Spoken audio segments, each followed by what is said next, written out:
해야 될 부분은 이제 개소식에 관한 건데요. 저는 거절을 잘 못합니다. 그래서 오필스 목사님께서 목사님이 이거 개소식에 관련된 거를 과정을 설명하세요 이렇게 하는데 제가 그 대답을 네라고 대답을 전 무조건 네라고 하거든요. 근데 사실은 제가 거부했어야 되는 게 저희는 고유 번호를 내지 않았습니다. 우리에는 그렇기 때문에 저는 개소식을 해본 그 절차를 밟은 적이 없어요. 그래서 제가 나름대로 직접 한번 해본다는 생각으로 준비를 했고요. 그리고 우리 그 예전 귀농귀촌 상담소 밴드가 있는데 밴드에 있는 자료를 거기 다 넣어드린 겁니다. 일단은 제가 개소식에 관련된 얘기도 해야 되지만 우리 교회가 어떤 교회인가는 좀 설명해야 될 것 같은데요. 제가 2009년 1월 1일 날 부임을 했습니다.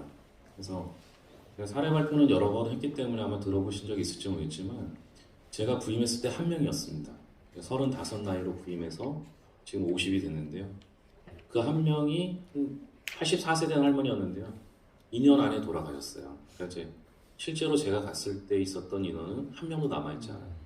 지금 우리 교회에서 제일 먼저 된 교인은 저예요. 남아있는 교인 중에서. 다 저보다 늦게 왔어요. 그래서 제가 대장입니다. 지금도 대장입니다. 그럼 지금 몇 명쯤 됐느냐? 저희 지금 100명 넘었습니다. 아멘. 할렐루야. 부러우시죠? 그러면 제가 왜 이 얘기를 하냐면요. 지금 100명 넘었는데 재작년인가 우리 교회에서 그 세미나를 했을 때 그때 제가 우리 교회 숫자를 일일이 다 확인을 해보고 귀농귀촌하신 분이 몇 명이냐 이렇게 한번 봤을 때 70%였습니다. 지금은 80% 정도 됩니다. 그러니까 저희는 귀농귀촌의 혜택을 제일 많이 본 교회입니다. 그 중에서도 귀촌, 주로 귀촌하는 지역입니다. 또 하나는 아까 제가 코로나 때 우리 그 낙동신학교 목사님하고 가끔 통화도 하고 제가 관심 있게 그 블로그도 보는데 아이들 그 초등학교 그 유학, 농촌 유학하는 거 오늘 처음 알았습니다. 근데 저희도 특이하게 코로나 3년 동안에 매년 10%씩 늘었습니다. 예산은 합치고 나니까 30% 이상 늘었습니다. 그러니까 지금 1.5배 정도 된 것 같아요. 코로나 전에 예산하고 코로나 끝난 예산하고 1.5배 정도. 그러니까 귀농귀촌이 우리 교회를 통해서 귀농귀촌 상담소를 통해서 무언가 이루어지지는 않았다 하더라도 귀농귀촌은 계속하고 있다는 걸 제가 몸소 체험하고 있습니다. 그러나 이제 좀 아쉬운 건요. 귀농귀촌 할 때 대부분 귀농귀촌 하시는 분들은 도시에서 시골로 오는 거거든요. 도시라고 하면 최대 도시는 수도권일 수밖에 없잖아요. 그죠? 그러니까 수도권을 기준으로 봤을 때 귀농귀촌하는 최대 지역을 2시간 이내 거리로 봅니다. 거의 저희가 마지노선이에요. 아마 낙동신상교회도 2시간 더 걸리죠. 서울까지는. 네, 맞아요. 더 구체적으로 하면 아산병원이나 삼성병원에서 1시간 이내 거리. 그러니까 귀촌하실 때 고려 대상이 여러 가지가 있는데 그 중에 하나가 위급했을 때 아산병원을 갈 수 있는 거리. 여기 1시간 이내 거리면 제일 좋아합니다. 그래서 처음에 시작은 귀농귀촌들이 대부분 뭐 이천 여주까지 하다가 이제 괴산까지 오게 된 거고요. 코로나 이후에 환경적인 요인으로 인해서 환경이 좋은 그런 그 시골 저희 괴산 같은 데로 오게 됩니다. 신기한 건 귀촌한 사람이 교회 안에서 잘 정착하잖아요. 그럼 또 늘어요. 네, 아멘. 왜 그러냐면 사는 데가 비슷해요. 그러니까 귀촌하시는 분들은 주로 이제 전원주택지를 선호하거든요. 전원주택지로 오게 되면 그 옆에도 전원주택지예요. 그래서 교회에 온 사람들이 너 어느 교회 다니냐 이렇게 했는데 그분이 우리 교회 좋아. 내가 다니는 교회 좋아. 이러면은 그분도 따라옵니다. 그렇게 해서 한 명만 잘 정착하면 나머지는 늘게 돼 있어요. 그래서 그렇게 됩니다. 사실 저는 귀농귀촌보다는 전도의 관점을 가지고 있습니다. 그래서 아까 우리 김정환 목사님은 전도 안 하신다 그랬는데요. 제 관점으로 봤을 때 저거 다 전도입니다. 전도를 하고 있는데 방법이 좀 다르다라고 본인은 전도 안 한다고 생각하는데 저렇게 하는데 전도가 안 될 리는 없잖아요. 저건 전도인데 그 전도의 한 방향이 귀농귀촌인 거고요. 저는 제 강점은 그 전도용품 쪽에 강점이 있어요. 예, 제가 아마 그 전라도하고 경상도 지역에 그 작은 교회 그 전도 전략 발표를 하러 아마 5월 23일, 6월 1일 두 번 가게 됩니다. 제가 그쪽에 더 관심이 있고요. 전도 교재나 전도용품 교재 만드는데 제가 같이 총회에 참여했었거든요. 그래서 전도의 관점이 있습니다. 근데 저는 그 정착은 정착이나 양육에 대한 부분들이 좀 약한데 사실은 귀농귀촌 상담소, 마을 목회 이것이 우리의 정착의 또 새로운 방법이라고 생각해서 오래전부터 관여를 했고 배웠고 그리고 저는 주로 아이디어를 얻어가는 입장입니다.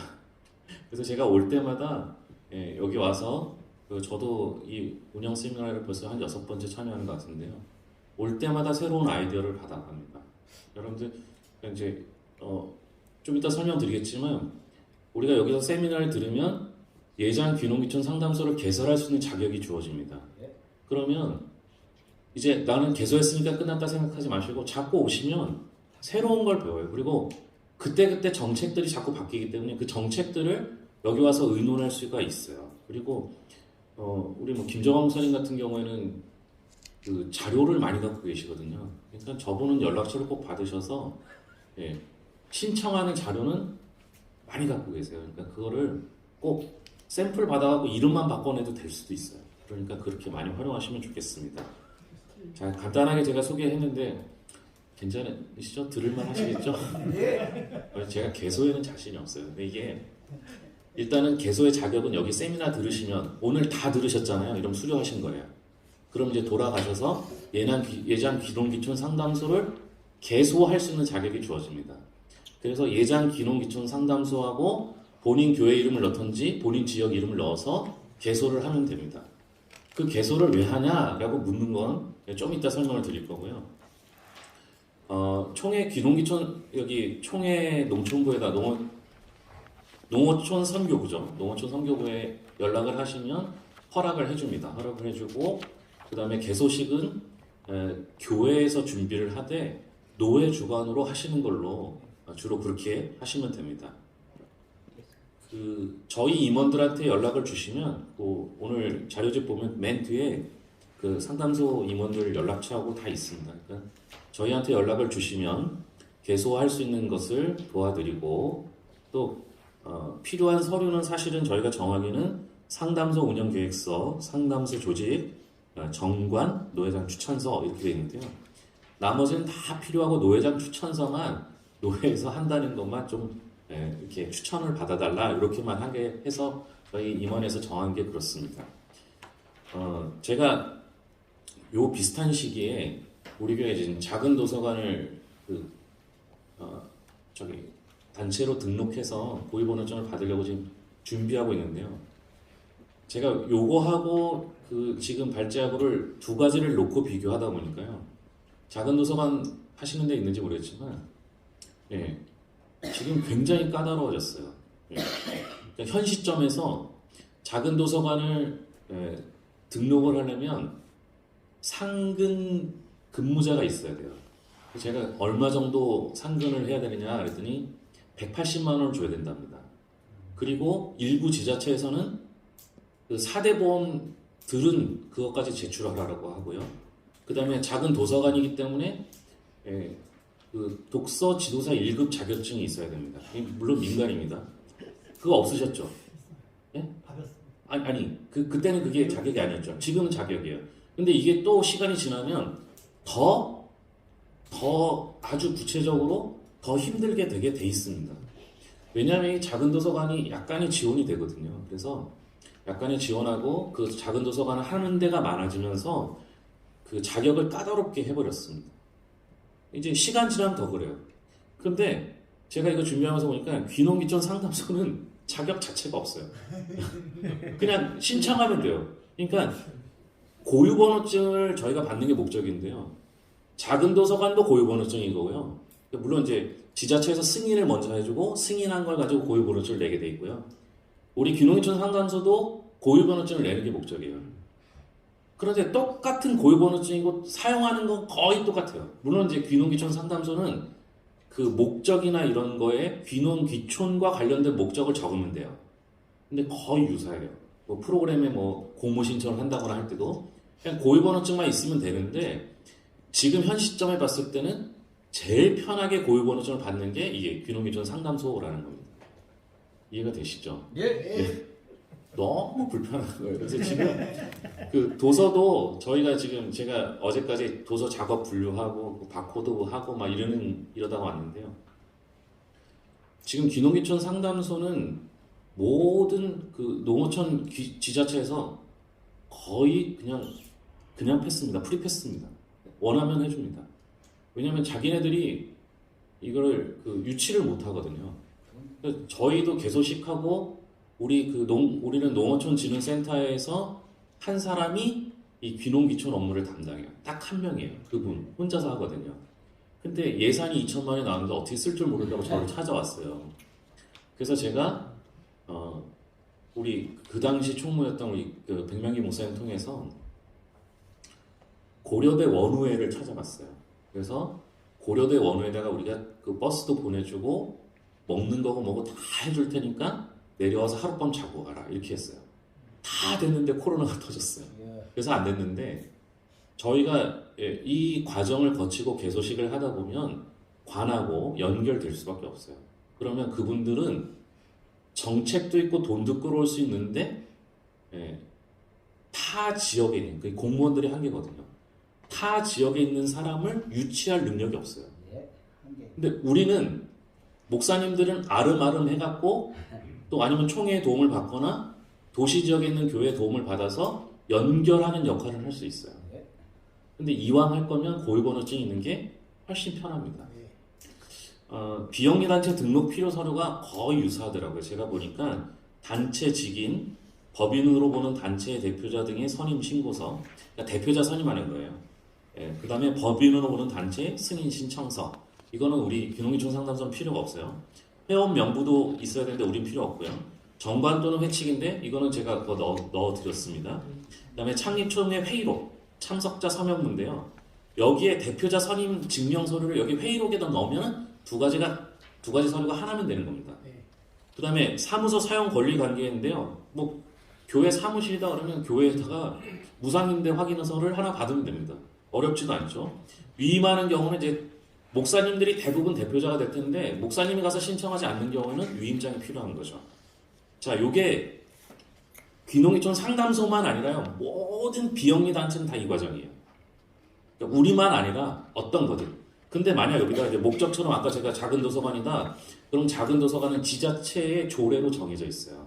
그래서 지자체마다 약간 다른데 지자체에서 작은 도서관이 점점 인원이 늘어나고 민간에서 하다 보니까 까다롭게 해서 잘 설립을 안 해주는 것뿐이에요. 근데 귀농귀촌 상담소는 그 자체로는 지자체에서 지원을 안 해요. 그죠? 맞죠? 돈 안 받으시죠? 여기 상담소 다 하시는 분들, 그죠? 돈 지원해주는 건 없죠. 그렇기 때문에 그냥 해줘요. 민간에서는 안 해요. 근데 이제 우리 괴산 같은 경우는 좀 다른 게 예전에 박원순 시장이 있을 때 서울하고 우리 괴산하고 연결해서 서울에서 서울 농장을 지어줬어요. 괴산에다가. 그래서 거기서 모든 걸 다 합니다. 거기 숙박시설까지 다 돼 있어요. 그래서 저는 개인적으로 상담소는 개설을 했지만 제가 상담소 역할을 많이 안 해도 되는 게 괴산에는 상담소 또 상담소 관련된 것들이 굉장히 많아요. 저는 그분들하고 관계만 유지하고 저한테 연락 오면 그분들 소개해주고 그분들이 또 교회 다니는 분이 오시면 저를 소개해주고 이런 식의 관계만 유지하고 있습니다.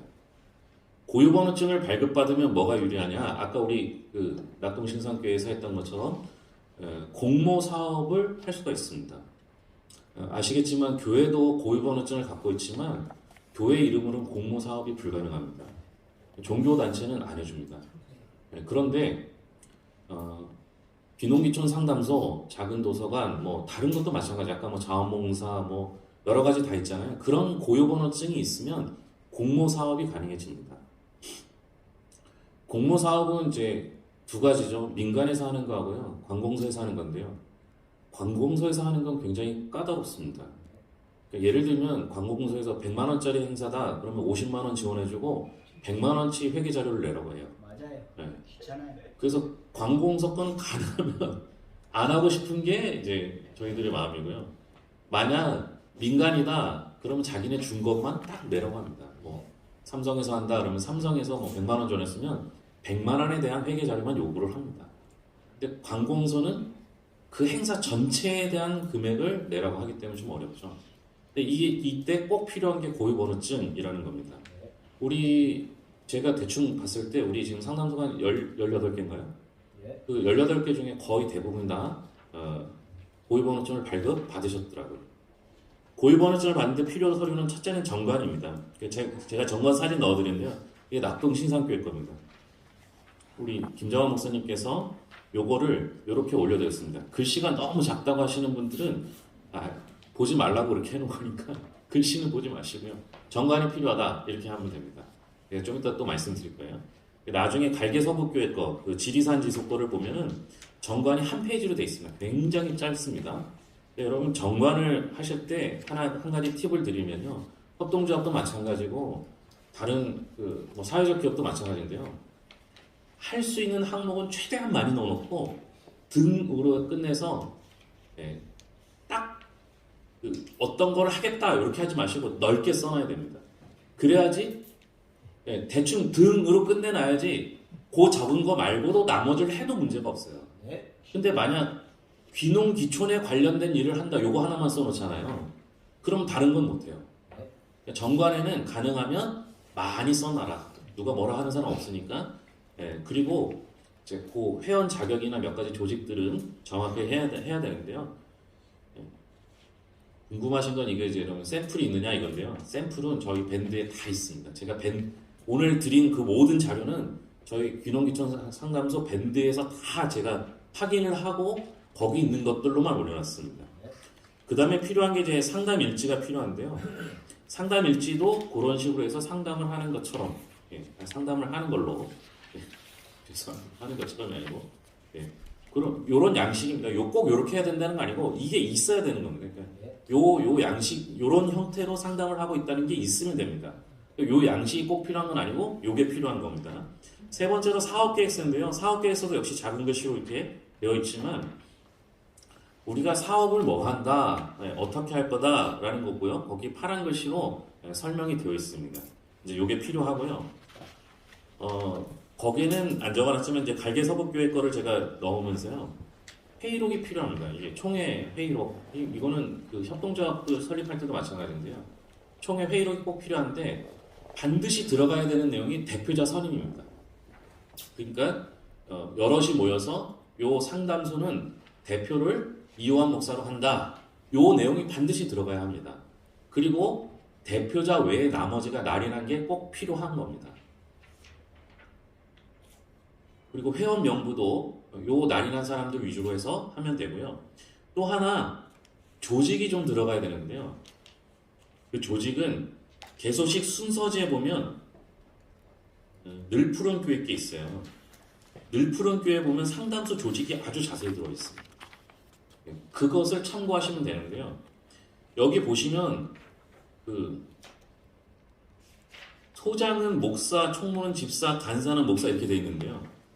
운영위원이나 자문위원회는 교회 교인이라도 권사, 집사, 뭐 장로 이렇게 안 써 있고 전부 뭐 수도 사업소장, 무슨 어디 대표, 농산물 대표, 약국 대표 이렇게만 써놨습니다. 그러니까 그 조직에는 그런 식으로 하면 될 것 같습니다. 그러면 거의 필요한 서류가 다 된 것 같아요. 그래서 상담소 개소를 하는 데는 제일 중요한 게 정관, 회의록, 대표자 선임, 그 다음에 회원 명부, 그리고 이제 저기 그 상담 일지, 사업 계획서, 그리고 직인이 있어야 되겠더라고요. 도장을 하나 만드셔야 됩니다. 그 다음에 개소식 순서지는 제가 여러 개를 넣어놨습니다. 이것도 다 밴드에 있고요.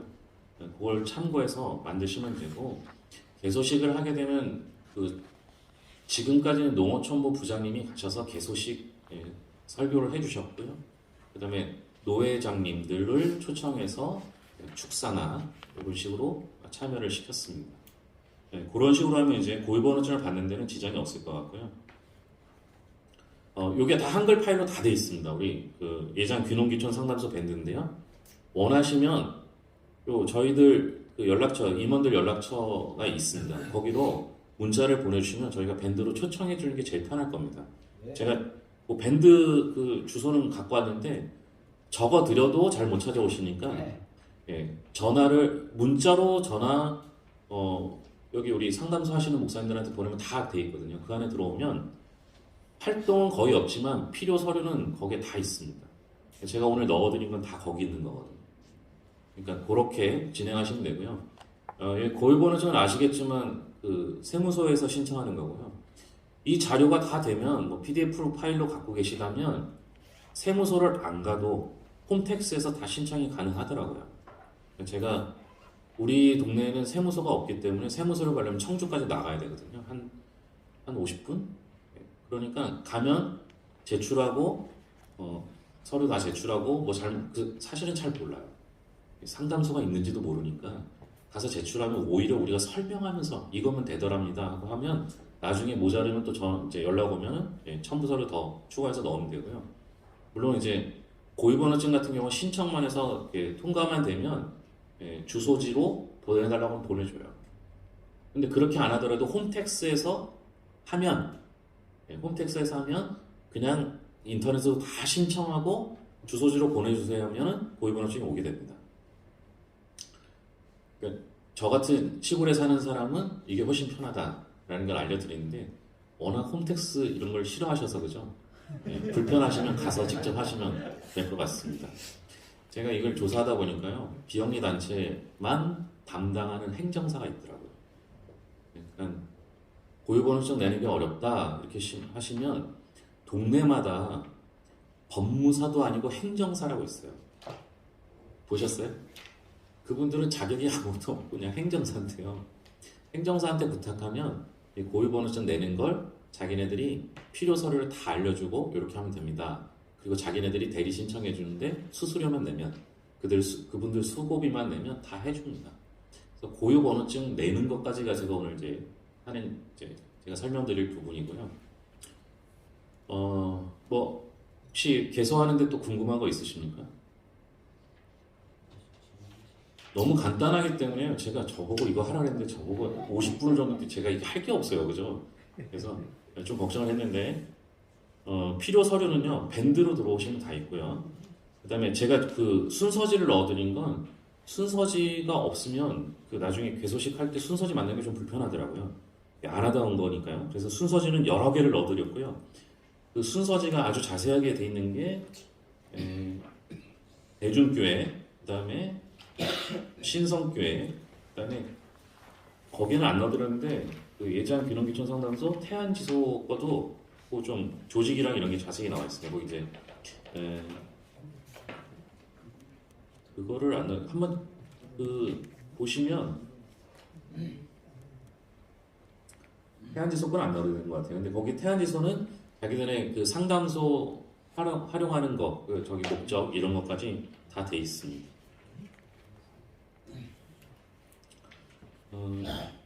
귀농귀촌 상담소 자체가 힘 있는 게 아니고요.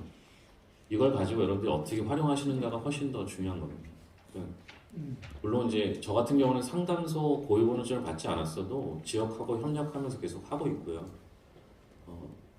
또 하나는 이제 오늘 요번에는 이제 갈개서북교회가 발표를 안 하셔서 낙동신산교회하고 갈개서북교회 얘기를 들으면 꼭 집이 하나 있어야 될 거라고 생각해요. 귀농인의 집. 오늘 성법지소도 안 오셨는데 성법지소도 귀농인의 집을 만들면서 이제 열심히 하는데 거기는 한 4천만 원 지원받아서 한 걸로 제가 알고 있는데요. 귀농인 집을 하나 지으셨어요. 그러면 우리가 듣기에 그러면 귀농인촌 상담소는 집을 지어야 하는구나. 그 귀농인 집이 꼭 있어야 하는구나 이렇게 생각하는데 그렇지 않습니다. 게다가 그러면 아까 제가 이제 막 찔렸던데 홍성군에서 오신 우리 이한희 센터장님 전 센터장님께서는 목사님들도 농사를 지으셔야 됩니다. 저는 하나도 못 짓거든요. 저희도 꽤 시골이고 저희 대부분 이제 우리 동네가 다 그 농사 짓는 지역인데도 저는 좀 생각이 다르거든요. 목사가 꼭 농사를 지어야 되냐 이렇게 생각하면 제가 아무리 젊어도 그분들을 못 따라가더라고요. 제가 해보니까 60 넘은 거의 70 되신 할머니였는데 제가 그분보다 농사를 못 짓더라고요. 그러니까 아니 그냥 하루만 가서 했어요. 하루만 가서 했는데도 몸살나요? 그분들은 뭐 죽겠다고 하면서도 다 하는데요. 저는 2시간 딱 하고 나서 쓰러져 버렸어요. 못하겠더라고요. 더 이상 못하겠더라고요. 그래서 제가 그 다음부터 하는 일은 그분들 태워다 드리고 농산물 팔아 드리고 뭐 저희 절임 배추가 유명하니까 절임 배추 배달해 드리고 옥수수 뭐 나오면 다른 교회 갖다 팔고 뭐 이런 거는 했어도요. 농사 자체를 꼭 지어야 되는 건 아니다. 근데 농사에 대한 이해도는 있어야 되는 건 분명한 것 같고요. 그건 아까 얘기했듯이 각 지자체마다 농촌진흥센터에서 교육이 있으니까 거기 참여하시면 되고요. 그리고 그거 아니더라도 관계를 하고 있으면 신방만 하려고 하더라도요. 그분들 농사 일정에 맞춰서 신방해야 되거든요. 네. 좋으면 그 농사 짓는 현장으로 가는 걸 제일 좋아하시거든요. 현장도 알아야 되고 언제 새참 먹는지 어느 때 뭘 심는지 요걸 알면 찾아가기도 좋거든요. 그러니까 이해도는 반드시 있어야 된다. 또 하나 아까 귀농인의 집 얘기할 때 제가 꼭 하고 싶은 얘기는요. 우리는 귀촌하신 분들이 거의 대부분이거든요. 귀촌하신 분들이 대부분 부부가 귀촌하십니다. 그렇기 때문에 좋은 집을 사서 오세요. 그러니까 이제 서울 같은 데는 뭐 수도권만 해도 아파트가 뭐 최소 5억에서 10억 정도 하잖아요. 근데 우리는 전원주택지로 만들어져서 전원주택으로 만든 집이 지금은 한 2억 5천 정도 합니다. 그래도 그거 5억짜리 팔고 아무리 싼 것도 5억은 되니까 5억짜리 팔고 내려와서 2억 5천 사면 2억 5천 가지고 먹고 살 수가 있거든요. 그러니까 내려오시거든요. 그러면 방이 보통 2개, 3개, 4개까지도 됩니다. 우리 교인들한테 제가 이런 일을 합니다라고 설명을 드리고 제가 필요하면 도움을 주시겠습니까? 했더니 얼마든지 된다고 하더라고요. 그래서 뭐 하냐? 저는 이제 제 계획은 원래는 이제 코로나 전에 다 이제 얘기가 됐었던 건데 코로나 때문에 못했는데요. 내 집을 선정해서 내 집을 돌아가면서 재우는 거예요. 매 주말마다. 그러니까 이제 와서 펜션처럼 와서 하룻밤 재워주고 우리 교인들하고 얘기를 하는 거예요. 그럼 목사가 우리 교회 좋다고 얘기하면 안 믿습니다. 그렇죠? 예. 목사님이 우리 교회 나쁘다고 얘기할 리가 없잖아요. 목사님은 우리 교회 좋다고 얘기를 해요. 그런데 외부에서 오신 분들은 안 믿습니다. 아니 목사는 당연히 자기 교회 좋다고 하겠지. 그런데 우리 교인하고 자면서 얘기하잖아요. 우리 교인이 우리 교회 좋다. 우리 목사님 좋다. 이러면 믿어요. 더 좋은 방법은 뭔지 아세요? 교회 안 다니는 사람이 저 교회가 좋다. 이러면 믿어요. 그래서 농사도 짓고 그래서 마을 목회도 하고 그래서 귀농귀촌 상담소도 하는 거예요. 여러분 귀농귀촌 상담소를 하다 보면요. 저희는 그래도 잘 갖춰 있어요. 우리 교인이 부동산 하시는 분 있고요. 법무사 하시는 분 있고요. 그 다음에 그 토목 기사 자격증 있는 분 있고요. 토목 일을 하시는 분도 있고요. 그러니까 우리하고 연결되면 다 원스톱으로 다 해드릴 수가 있어요.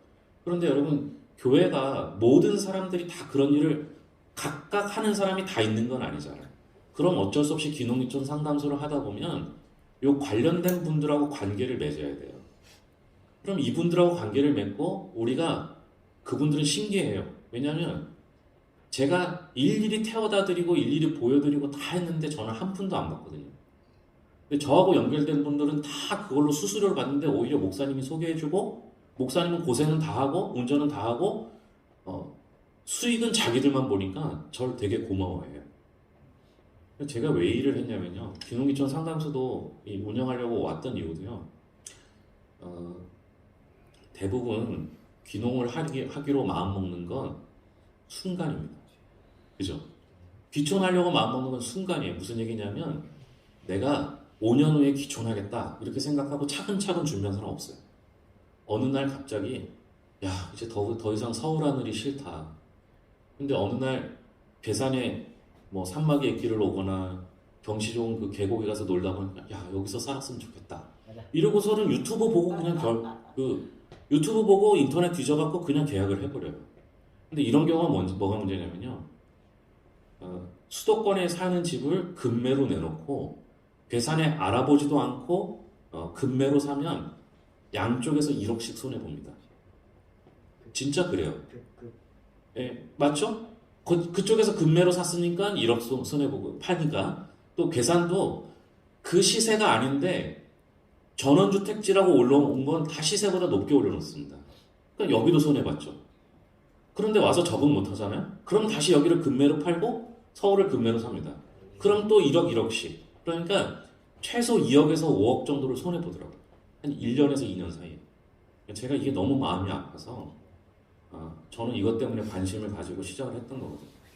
목사님들이 이분들이 와서 우리 교회를 안 다녀도 되니까 내가 그래도 예수 믿는 사람인데 다른 예수 믿는 사람들이 내려왔을 때 여러분 2억이면요 그분들 평생도 살아요. 남은 여생을 다 살아요. 그것만 손해 안 보게 해줘도요 우리 하나님 기뻐하시고 하나님 기뻐하시면 우리 교회 책임져 주실 거예요. 전 그렇게 생각해요. 그러니까 우리가 그 역할을 하는 거예요. 이걸 해서 우리 교회가 몇 명이 부흥했구나 이건 아니에요. 근데 시간이 신기한 게 시간이 지나고 나면 교회는 뭐가 좋아져도 좋아져요. 예. 사람 늘면 제일 좋고 그거 아니더라도 마을 사람들이 우리 교회를 교회로 인정해주고 마을의 중심으로 인정해주기만 해도 좋아요. 그리고 목사님도 사모님도 제법 할 일들이 늘어나요. 아까 공모사업 같은 거 하면 저도 뭐 여러 가지 자격증이 있는데요. 그걸 가지고 활용해서 인건비가 나오는 공모사업이 많기 때문에 거기서 제가 그 임시로 하는 거예요. 근데 물론 저는 제가 잘 안 합니다. 저는 우리 교인들한테 다 시키거든요. 우리 교인들 중에서 자격 있는 사람을 발굴해내고 아니면 자격을 갖추라고 교육을 시키고 그분들이 와서 하도록 저는 그렇게 하거든요. 그러면 저는 우리 교인들 먹여 살리는 목사가 되는 거예요. 그거면 충분하지 않을까요? 네, 제 생각은 그렇습니다. 그래서 돌아가시면 한번 저희한테 연락 주시면 밴드 주소를 알려드릴 거고요. 밴드로 초청할 거고요. 밴드에 들어오면 김정환 목사님 올린 자료가 거의 다고요. 그다음에 그 한글 파일로 돼 있으니까 조금 수고는 이름은 넣는 수고는 하셔야 됩니다. 우리 교회 이름으로 바꾸시고 대표자 이름으로 바꾸시고 이런 수고는 하셔서 고유번호증 일단 내세요. 제가 권해드리는 건 빠른 시간 안에 내시는 걸 권해드립니다. 왜냐하면 이것도 많아지면 반드시 지자체에서 자격을 정합니다. 그러면 나중에 골치 아파질 수가 있거든요. 그러니까 이왕이면 돈 드는 거 아니거든요. 이거 돈 한 푼도 안 되고요. 그리고 요걸 하면은 고유번호증을 내시면 그 고유번호증을 가지고 은행이 개설이 가능합니다. 그러면 후원도 받을 수가 있어요. 이제 그런 걸 생각했을 때 고유번호증은 빨리 받아두시는 게 좋다. 그래서 돌아가셔서 그 작업을 하시면 되고요. 이 작업을 하면서 개소식을 하시는데 개소식은 연락 주시면 우리 총회 부장님하고 일정 맞춰서 그렇게 개소식을 진행하게 될 것 같습니다. 뭐 저한테 질문 안 하셔도 상관없고요. 지금 여기 제가 보기에는 네 분이 상담소 지금 목사님도 상담소 개소하신 거죠. 그리고 우리 저도 맞습니다. 네. 세 분, 오필스 목사님 네 분 하셨거든요. 상담소를 운영하는데 질문까지 지금 이 시간에 다 받는 걸로 그렇게 해서 했으면 좋겠습니다. 아주 사소한 것부터 그리고 어떻게 운영하고 있는지 어떤 식으로 더 하고 있는지 그런 것까지 다 물어보시면 되겠습니다. 지금 제가 이미 다 소개는 됐지만 우리 오필스 목사님이 1호고요. 여기 앞에 계시고요. 1호, 1호고 저 뒤에 김정호 목사님이 2호. 그리고 나머지는 이제 저희가 18호까지가 있었기 때문에 잘 모르겠고 우리 목사님하고 우리 목사님까지 이렇게 원래는 저희 임원들 다 왔어야 되는데 지금 못 오신 분이 두 분 못 오셨는데요. 요 네 분입니다. 잠깐만 한번 일어나 보실까요? 요 네 분. 하시는 일이 다릅니다. 주로 하는 사업도 다르고요. 또 생각들도 다르시기 때문에 이분들한테 질문하시면 하는 것까지 지금 다 하도록 그렇게 하겠습니다. 괜찮으시죠? 예. 네, 네. 네. 그 고유번호증을 내실 때 지역에 있는 세무서가 있으면은 아까 전에 얘기 드렸듯이 정관하고 회의록하고 그 다음에 이제 도장을 하나 해서 가져가서 가져가면 됩니다. 근데 이제 가져가서서 그 세무 공무원들한테 얘기를 할 때 이거로 보조 사업을 하겠다 이런 식으로 이야기를 하시면은 내용이 많이 복잡해집니다. 그냥 간단하게 후원금을 보내주려고 통장을 만들으라고 하는데 은행에 가니까 통장을 만들려면은 고유번호증을 만들어 와야 된다. 그래서 고유번호증을 만들어 달라 그러면은 거의 이의 없이 세무서에서 그냥 패스가 됩니다. 또 한 가지 저는 그 개소식을 할 때 우리 그 총회 정책은 총회, 사업은 노회입니다. 그렇기 때문에 여러분들 교회가 총회와 다이렉트로 지금 사업을 하는 것은 이게 안 됩니다. 그래서 이제 지금 총회에서 노회 주관으로 하되 여러분들이 속해 있는 노회의 농어촌 선교부가 주관하도록 되어 있습니다. 그래서 그 개소식 예배는 꼭 농어촌 선교부장님이 주관을 하시도록 해주시고 노회장님을 이제 축사로 이렇게 초청을 해주셔서 그래서 총회에서 오시고 노회 주관으로 개소식을 해주시면 될 것 같습니다. 저희나 이렇게 할 때 나중에 그때 좀 보도 자료도 내시고 그 다음에 이제 지역의 면장님이나 유지분들도 초대하시고 이렇게 하시면은 보도 자료를 내면은 나중에 여러분들 그 지역에 있는 기농기촌 상담소가 인터넷에 검색이 됩니다. 그래 찾으면은 검색이 나오기 때문에 그 검색에서 다른 외부 사람들이 그 지역에 와서 여러분 교회를 찾아서 상담을 할 수 있게 하기 위해서 보도 자료를 내어주시면 좋습니다.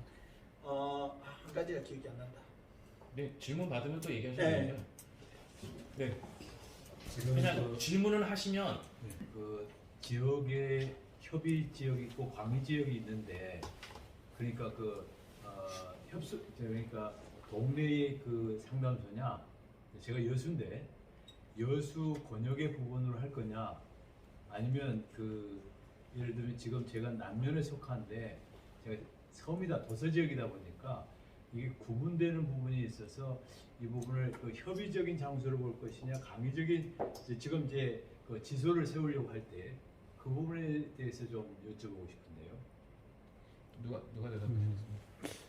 그 부분은 뭐 대부분 예를 들면 저는 이제 홍성군, 장곡면, 신동리라는 리단위에 있거든요. 면소재지하고는 2km 떨어져 있고, 근데 이제 목사님 계신 곳은 이제 섬이니까 섬이 그 육지하고 배 시간이 얼마나 걸리나요? 저희는 거의 불산하고 가깝습니다. 시간이 얼마나? 시간이 뭐 배를 타고 들어가시는 거예요? 7분 정도? 7분? 7분. 7분. 그럼 뭐 가까운 거리네요. 그러면 목사님의 그건 정하기 나름인데 섬 지역만 나는 좀 중점적으로 하겠다. 그렇게 잡으면 그렇게 하시는 거고 조금 더 넓게 그 육지에서도 여수 가운데 섬하고 가까운 한 절반 정도 남북으로 볼 때 그렇게 이제 뭐 잡고서 내가 좀 활동을 하겠다 그러면 그거는 이제 정하기 나름이니까 그렇게 이제 생각을 좀 하셔가지고 하시면 될 것 같습니다. 예. 저희가 지금 그 개소된 교회들을 보면 교회 이름으로 개소한 데가 있고요. 그러니까 이제 뭐 예장 기농기촌 상담소, 괴산중보, 지소 이렇게 하는 데도 있고 그 갈개서북교회는 지리산 지소 이렇게 돼 있습니다. 그러니까 그거는 정하시면 되는데요. 지역명이 들어가는 게 유리하다고 하시면 지역명을 넣는 것도 나쁘지 않습니다. 저희 같은 경우는요, 준비가 이렇게 갈기 서부는 좀 준비가 돼 있었고, 저는 준비가 안 된 상태를 하면서 좀 뭔가 좀 노예에서 이제 깨울 수 있는 걸 할 수 있다 해서 남원노예로 했습니다. 그랬더니 이제 그때 좀 문제가 됐어요. 노예에서 왜 남원노예를 쓰냐. 그래서 이제 결국은 이제 설득이 돼가지고 우리는 이제 개소식을 저기서 질산하고 우리하고 할 때 노예 사무실에서 개소식이었습니다. 그게 좀 편하겠죠. 저희 그 지금 드린 순서지 뒷부분에 보면 또 있는데요, 그죠? 노예에서 한 데가 거기가 진주노예. 네, 진주노예죠. 진주노예가 저 먼저 그렇게 노예에서 한 데가 있어요. 그거 진주노예는 제가 알기로는 노예에서 허락을 해줘갖고 했던 걸로 알고 있어요. 그러니까 그렇게 하셔도 되는데 그렇지 않으셔도 될 것 같습니다. 그리고 특징 산지면은 지리산처럼 하는데 지금 이제 저도 이제 올해 이제 정년이고 이러기 때문에 후임 목사님 또 오시고 하면은 지금 이제 저도 이제 섬진강 지소로 이렇게 하려고 생각을 하고 있습니다. 섬진강을 끼고 있어서 이제 그 그런 부분에 특징을 대한 걸 좀 말씀을 좀 드리고 싶은데요. 그 이제 정년이 돼가지고 은퇴하시면 그 교회의 후임자가 와서 또 이렇게 계속해서 그 하시던 장소에서 교회에서 상담소를 운영하는 거는 하되 할 수 있도록 하고, 또 목사님이 만약에 이렇게 은퇴하시면 교회에 있는 게 아니라 교회를 나와서 사택에서 나와서 따로 이제 장소를 마련하셔가지고 이제 계시잖아요. 그러면서 저는 은퇴 이후에는 이 귀농귀촌 상담소는 또 이렇게 할 수도 있는 그런 상황이 아닌가, 저는 그렇게 좀 생각이 들어요. 그래서 그 어떤 그동안에 해왔던 그 교육받고 또 하고자 하는 그런 농어촌 지역에서 산다고 하면은 그 귀농귀촌 상담소를 따로 이름을 좀 해서 지속 가능하게 할 수도 있지 않나. 저는 은퇴 이후에 뭐 그 하는 거는 큰 문제가 없으니까. 네. 저희 현재 정관에는 그게 없습니다. 그러니까 네, 그거는 좀 생각해 볼 필요가 있는 것 같고. 네. 네, 한 가지 네네. 그 이왕 작년에 그 농촌 지도서 그 기농기촌 그 우리 그 저기 그 기농기촌 통합으로 이렇게 그 농촌 지도 그쪽에 하나 있습니다. 그 저기 앱이나 이렇게 국가에서 하는 것이 있는데 농촌 지도서 그 기농기촌 분야에서 제게 전화가 왔어요. 제가 페이스북으로 활동하는 부분들이 어떤 분들이 누가 추천했는지 그 기농기촌에 그 동네 작가가 있는데 작년부터 그 농촌 그 지도소 그 저기 그 기농기촌 부분에서 동네 그러니까 기농기촌 기업기촌이든 기농기촌 하고자 하는 분들의 이 부분의 상황들을 거기에 올리는 건데 저기 와서 참 그것도 감사하죠. 그 몇 개월 동안 하는데 이 지역에서 저를 작가로 이제 저기 그쪽에서 이제 만들어줘요. 그래가지고 작년에 바빠서 다 하지도 못했어요. 근데 이제 그거 하게 되면 연 한 120만 원 정도를 이렇게 활동비로 이제 지급하는 건데, 올해도 그 담당자가 목사님 해주십시오 해서 이제 또 했는데, 혹시 계시는데 목사님들은 뭐 늘 글 쓰고 산 찍는 거 익숙하니까 그 기농기촌 부분에 동네 작가라고 하는 게 있습니다. 예, 참고하시면 네, 좋을 것 같아요. 참고. 네. 저희가 이제 기농기촌 상담소 세미나를 들으면 이제 운영 자격이 주어지는데요. 저는 되게 계산적인 사람이라 제가 제일 먼저 물어본 게, 그럼 총회에서 무슨 지원이 있습니까? 제가 그것부터 물어봤거든요. 총회 지원 없습니다. 총회 지원 없고 현판 하나 만들어줍니다. 간판. 네, 이렇게 조그마한 거 있잖아요. 기농기촌 상담소, 계산중부 지소 이렇게만. 네, 그죠? 네네. 네, 그거 하나만 만들어줍니다. 근데 생각외로 그거 하나의 효과가 큽니다. 네. 그리고 저희가 이제 개소식을 하게 되면 아까도 얘기했지만 뭐 군수나 부군수 잘 와요. 네, 오라 그러면 잘 와요. 그분들은 뭐 표니까 무조건 옵니다. 뭐 면 단위면 더 잘 오겠죠. 오고 그다음에 그 보도 자료는 하나만 내면요, 제가 퍼뜨리지 않는데 군에서 다 퍼뜨려요. 네. 왜냐하면 이분들은 자기네 저희는 부군서가 왔는데요. 부군서가 온 거를 저보다 더 잘 써서 어느 이제 동네 신문사에 하나 놓잖아요. 그럼 이게 한 20개 정도가 잘 퍼져 나가더라고요.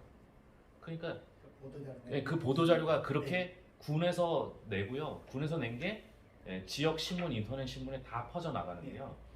이게 뭐가 좋냐면 저는 광고 안 했는데 전화가 와요. 타 지역에서 신문 인터넷 검색을 하는 건데요. 괴산에 오고 싶다 그러면 괴산에 있는 뭐 상담소, 귀농기촌 이렇게 치면 그 기사가 뜨고 그 기사에 우리 교회 전화번호가 적혀 있기 때문에 저한테 연락이 옵니다. 그래서 개소식을 하는 것도 좋습니다. 그러니까 개소식 하는데 비용도 지원 안 되지만 돈은 들어요. 왜냐면 강사들 사례비하고 뭐 밥 먹고 뭐 이런 거 하려면 그 비용이 들 거 아니에요. 근데 그거 해도 하나도 안 아까운 게 보도 자료만 나가도 저한테 그 뒤로 지금도 가끔 전화가 오고요. 지금도 찾아오는 사람도 있어요. 그거는 꼭 하셨으면 좋겠다. 네. 그리고 총회에서 지원되는 건 없는데 우리 예장 통합 측이라는 이름 자체가 우리는 브랜드예요. 그래서 서울에 우리 교단에 있는 교회들은 그 교회에서 신앙생활 하신 분들은 시골로 내려오면 우리 교단을 찾아오거든요. 그게 브랜드니까 그 브랜드 사용하는 값이다 생각하고 개소식은 꼭 하셨으면 좋겠다. 이렇게 말씀드리겠습니다. 뭐 하시면서요? 저 상담도 하시는 제가 강성경 목사님도 그러시고 요즘은 이제 시채널이나 CGN에서 하는데 고향교회 그 프로그램 우리끼리 서로 연락하고 주고받아서 촬영을 해. 강 목사님 제가 추천했습니다. 아 그래요? 까지 그런 것도 이제 기독교 방송국에서 촬영까지도 해주고 그런 자료들이 아주 중요합니다. 그럼 이제 나중에 홍보 자료들가 한 가지가 오 목사님 저기 이제 이번에 노회 때 저희는 지소에 전도 목사 파송을 받았습니다.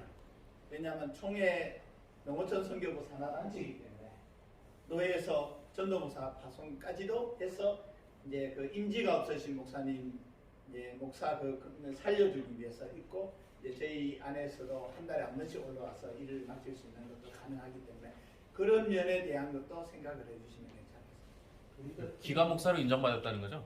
네? 기관 목사로 인정받았다는 거죠? 아니요, 전도 목사로. 전도 목사로? 네, 국내 선교부에서. 국내 선교부 제가 우리 노예 국내 선교부 부장인데요. 네. 국내 선교부에서 기관이나 전도 목사 할 때 그래도 지금 저희도 보면은 뭐 어느 어린이집에서 기관 목사라고 네. 막 이렇게도 올라오거든요. 그거 안 됩니다. 그것보다는 이 상담소는 저희 총회 산하 기관이에요. 총회 산하 기관이니까 기관 목사나 전도 목사로 하기에는 다 가능. 제일 좋은 네. 방법이죠. 그러니까 여러분들 지소를 갖고 계시면 그분들 뭐 이제 무임 목사님들 우리 이제 교회에서 뭐 일정의 사례를 주면은 뭐 교육 목사처럼도 하실 수 있게 되는 거죠. 예. 네. 오늘 그 강의 중에 꼭 참조로 그 외국 이민 갔던 아이들 뭐 농촌으로 오고 하는 이야기 중에 코로나 3년 동안에 그 초등학생들이 사회성이 없다라고 하는 게 최근에 그 수영장애를 갔어요. 이게 4학년 아이들이 한 40명이 이제 왔는데 옷을 벗고 수영복을 갈아입고 불났게 뛰어 들어가는 거예요. 근데 보니까 옷을 다 벗어놓고 옷장에 넣는 거를 안 하고 수영복만 입고 뛰어 들어온 아이들이 한 30명이 있었어요. 인솔했던 선생님한테 아무리 그랬지 얘들이 어떻게 4학년짜리가 지 옷을 벗어놓고 옷장에 넣는 것도 모르고 팬티 양말 다 그냥 옷장에 벗어놓고 뛰어 들어와서 어떻게 조금 애가 지능이 그러나요? 그랬더니 한마디가 코로나 3년 동안에 1학년이었는데 이제 4학년이 됐는데 전혀 학교 생활이 사회 생활이 안 돼가지고 지금 얘네들이 심각해요 하는 이야기를 들었는데 오늘 그 아까 김 목사님 이야기 중에 3년 코로나 3년 동안 사회성 형성이 안 된 아이들 이야기할 때 초등학교 4학년 선생님이 얘네들이 1학년 때 들어와가지고 학교를 안 나와가지고 이런 일이 지금 발생했어요 라고 하는 이야기 들었는데 오늘 그런 이야기 특별히 또 외국에 이민 나갔다가 지금 돌아오고 도시는 못 가고 농촌으로 오고 하는 그런 사례들이 있다라고 하는 거 그저 감동을 했기 때문에 한 말씀 더 드려봤습니다. 네. 실제로 이 이야기는 저도 이제 누구란 시 관계자들이나 공무원들하고 얘기할 때 주도권을 제 쪽으로 끌고 갈 수 있는 이야기들이 됩니다. 이런 이야기들을 하면서 왜 당신들이 거기에 대한 대응들을 못하느냐 그런 이야기. 우리 교회에서 그 상담소 운영 세미나 했을 때요. 저는 이제 우리 교회를 다 이렇게 분류를 해봤는데요. 귀농귀촌 하시는 분들 보통 그 연령대가 어떻게 된다고 생각하세요? 60대. 60대 이후라고 생각하시는 경우가 많은데요.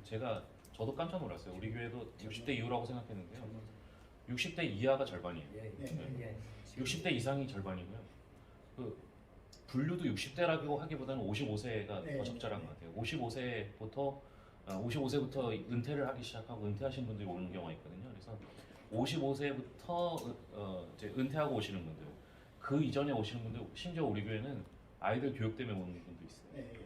그러니까 그 부모가 아이들이 도시에서 이렇게 그 학원 뺑뺑이 도는 걸 싫어하는 부모는 와요. 저희 30대 오신 분이 있어요. 지금까지 잘 지냅니다. 그리고 뭐 참고로 그 저희 같은 경우에는 오히려 대학 진학이 더 쉬울 수도 있어요. 네, 그 농어촌 예. 특별 전형이라는 게 있기 때문에 네. 서울대학 들어가기가 지방 그렇지는 않은데요. 왜냐면 뭐 이거 그 자랑 같은데 우리 큰 애가 전교 1등 했거든요.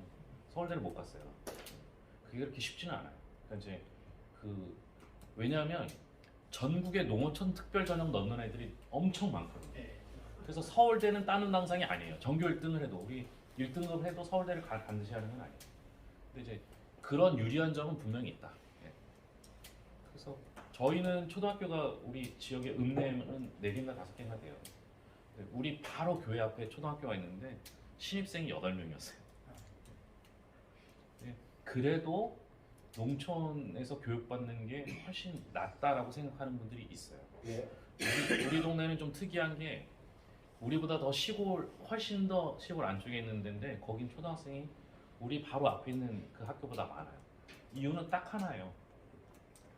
그 연립을 그 동네에서 샀어요. 그 관공서에서.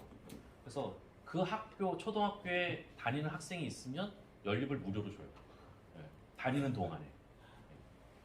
그래서 그런 정책들은 지역에 많이 있고요. 그런 정책들을 교회에서 할 수도 있어요. 저는 이제 아까도 말씀드렸지만 우리 교인들 집을 활용하면서 그렇게 프로그램을 만들려고 지금 하고 있거든요. 그 상주시는 주소지를 옮기면 3년간 임대로 지원을 해줍니다. 그렇기 때문에 그 저는 대외적으로 그 학생 유치할 때 어떤 이야기까지 하고 다니냐라고 하면 상주로 주소지를 그 아이를 옮기면은 집을 공짜로 제공을 하겠습니다라고 오면은 그분한테 얘기를 해요. 임대료 지원 사업이 어떻게 진행되는지 설명을 하고 하면 되니까 실제 1년 단위로 보상을 해줍니다. 그 지자체의 그런 사업들에 대한 것도 잘 아셔야 됩니다. 네, 저도 저거는 추천드립니다. 왜냐면 지금 제가 이제 그 다른 걸 이렇게 원고를 써야 되기 때문에 우리 지역 아닌 다른 지자체 것도 제가 지금 인터넷 검색을 하고 있는데요. 짧으면 6개월, 6개월 안에만 그 지원해주는 지역도 있어요. 네. 그러니까 목사님들이 그 귀농귀촌 정책을 어느 정도는 우리 동네라도 알고 계셔야지 누군가 상담하러 왔을 때 그걸 소개를 해줄 수가 있어요. 근데 그러려면 이 지자체 정책은 자주 바뀌어요. 그래서 네, 지자체 정책을 자주 보시던가 아니면 각 지자체마다 괴산군만 해도 그렇게 크지 않기 때문에요. 담당자가 한 명인가? 뭐 그렇게밖에 안 돼요. 그러니까 그분하고 자주 연락을 하고 네. 가끔 밥도 사고 하셔서 그분이 새로운 정책 또 갑자기 지원해주는 금액이 있어요. 그러면 그런 거 나오면 먼저 연락 올 수 있도록 관계를 잘 하셔야 돼요. 근데 정책은 제가 볼 때는 많이 알고 계셔야 된다. 그런 생각이 들어요. 그러니까 정책을 자주 연구하시는데 간단합니다. 그냥 괴산 뭐 저 같으면 괴산의 귀농귀촌 정책 지금 인터넷 그 핸드폰으로도 잠깐 검색해봤는데요. 아주 자세하게 잘 나와 있습니다. 심지어 그 왔는데 그 동네 사람들하고 저거 그 뭐지 잔치 열잖아요. 그러면 우리가 30만 원인가? 예, 우리 동은 30만 원인가 50만 원인가가 지원돼요. 거기 쓸 수 있는 항목이 있어요. 뭐 현수막 만들어도 되고 밥값은 들어도 되는데 뭐 선물 뭐 이런 건 아마 안 되는 걸로 알고 있어요. 예, 그런 정책들을 목사님들 머리에 넣고 계시면 누가 상담을 왔을 때 그게 큰 도움이 될 겁니다. 귀농귀촌 교육 네. 100시간 있습니다. 조건이 있습니다. 네, 목사님 그 이요한 목사님께 질문인데요. 사실 아까 소개하실 때 40분 거리에서 이렇게 목사님 교회로 출석하시는 분이 계시다고 했잖아요. 제가 궁금한 것은 그 지금 저기 목사님 교회가 아까 읍내라 그랬는데 네.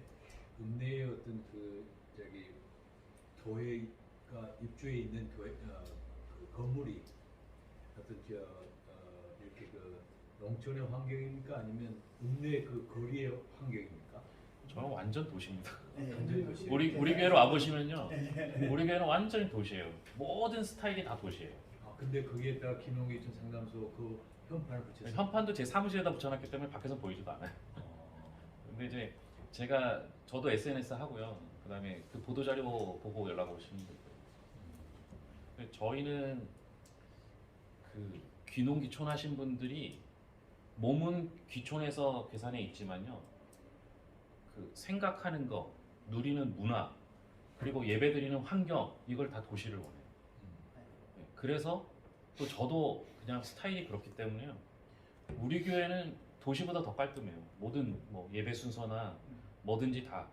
건물도 그래요. 건물도 저희가 새로 지은 지 이제 4년밖에 안 됐기 때문에요. 그러면서 읍내를 끼고 있는 그 길에 바로 외곽에 있어요.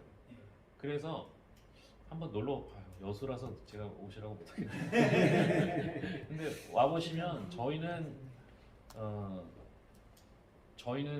아 여기는 좋다 이런 생각이 들게끔 해놨습니다.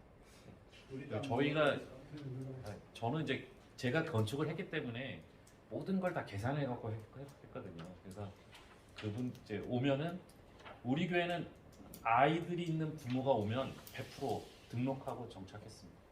네, 저는 또 그런데 관심이 있었고 우리가 애들이 넷이거든요. 그래서 우리가 특이한 게 초등학생, 중학생, 고등학생, 대학생이 다 있어요. 넷인데. 네, 그래서 관계가 너무 좋아요. 초등학생 부모들, 중학생 부모들, 우리 애들의 학부모들 모임을 하면 되거든요. 그러니까 이제 오늘도 우리 그 초등학교 막둥이네 다니는 학교에 그 체육대 무슨 간식 사는데 우리 교회에서 썼어요. 네. 그러니까 거리도 괜찮고 뭐 모든 게 다 여건이 괜찮고 저희가 이제 그런 거를 좋아하니까 뭐 우리는 직접 안 해도 문화교실 같은 거 하는데 우리 교회에서 그 장소를 빌려달라고 하면 코로나 때 학교가 문을 안 열어줬었거든요. 그러니까 수업만 딱 끝나면 문을 닫아버렸는데 학부모들이 모일 장소가 없는 거예요. 그래서 우리 교회에서 하도록 그렇게 해드렸거든요. 그러니까 저희는 모든 시스템이 그렇게 돼 있습니다. 오시면 아 여기는 시골교 아닌데 이런 생각이 들 겁니다. 우리도 네. 우리는 촌인데 안에 내부는 시골교회 안 갖고. 저희가 그래도 빚이 한 5억이 있어서요. 우리 지난주 다 갚았어. 우리 지난주 다 갚았어. 뭐 다른 질문 이제 상담소에 관한 질문 뭐 아니면 그 뭘 하는지 궁금하신 것도 다 물어보시면 이분들이 지금 이제 오필스 목사님 경우 같은 경우에는 상담소뿐만 아니라 마을 목회의 대가입니다. 그래서 마을 목회 이게 상담소만 가지고 안 되고 마을 목회나 다른 것들이 다 연계가 되게 돼 있어요. 그래서 지금 여기 계신 분들이 상담소만 하시는 게 아니에요. 전부 다른 걸 하나씩 더 하고 계세요. 농사를 짓든 뭐 마을 목회를 하든 다른 목회를 하든 저는 전도에 관심 있고 뭐 이렇게 되니까